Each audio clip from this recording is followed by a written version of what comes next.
छोटे से गांव बक्सर, बिहार के एक गरीब परिवार में जन्मा रवि कुमार एक मजदूर का बेटा था। उसके पिता ईंट भट्ठे पर दिन भर मेहनत करके 300 रुपए की दिहाड़ी लाते थे। मां खेतों में काम करती थी। घर में बिजली नहीं थी। पानी भी कुएं से भरकर लाना पड़ता था। रवि बचपन से ही अलग था। जब बच्चे खेलते थे, रवि को किताबों से प्यार था। गांव के सरकारी स्कूल में पढ़ता था और लकड़ी के टुकड़े पर बैठकर मिट्टी में पेंसिल से लिखता था। स्कूल के बाद वह अपने पिता के साथ मजदूरी करने जाता, लेकिन उसकी आंखों में कुछ और ही सपना पल रहा था। एक दिन उसने अपने गांव के सरपंच से पूछा, आईएएस अफसर क्या होता है? सरपंच ने कहा, जो पूरे जिले को चलाता है बेटा। सब अफसर नेता भी उसके सामने खड़े रहते हैं। उस दिन रवि ने ठान लिया, मैं भी एक दिन आईएएस बनूंगा।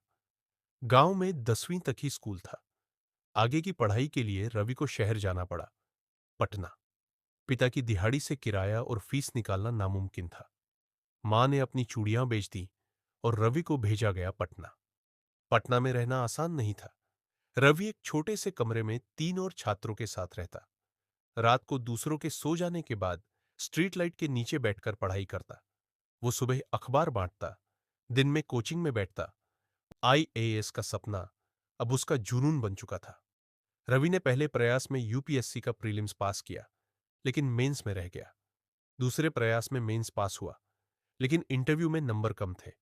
घर से फोन आता था, बेटा कहीं नौकरी कर ले, जिंदगी ऐसे नहीं चलती। पर रवि जानता था, हार मानने वाले कभी जीतते नहीं। तीसरे प्रयास में भी असफलता मिली। अब पैसे भी खत्म हो रहे थे। रवि ने 6 महीने तक किसी को नहीं बताया कि वो पढ़ाई कर रहा है या नहीं, लेकिन फिर उसने खुद से वादा किया, अब की बार नहीं रुकेगा, या तो चयन होगा या अंत। रवि ने चौथे प्रयास में यूपीएससी प्रीलिम्स और मेंस शानदार तरीके से पास किया। इंटरव्यू में जब पूछा गया, अगर आपको आईएएस बना दिया गया तो आप अपने गांव के लिए क्या करेंगे? रवि की आंखें भर आईं।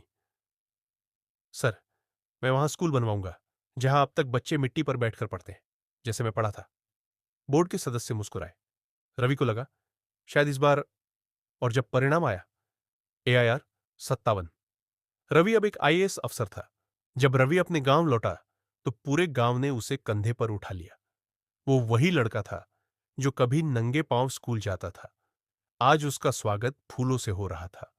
उसने अपने गांव में स्कूल, सड़क, पानी और लाइट की व्यवस्था शुरू करवाई। पिता ने कहा, बेटा आज तुझे देख के लगता है मजदूरी बेकार नहीं गई। रवि मुस्कुराया और बोला, पापा आप सबसे बड़े आईएएस हैं क्योंकि आपने मुझे सपना देखने दिया। रवि की तरह हजारों बच्चे आज भी गरीबी में जन्म लेते हैं, लेकिन अगर हौसले मजबूत हों तो हालात मायने नहीं रखते। अगर रवि बन सकता है आईएएस, तो कोई भी बन सकता है। बस जरूरत है मेहनत, धैर्य और एक अटूट विश्वास की।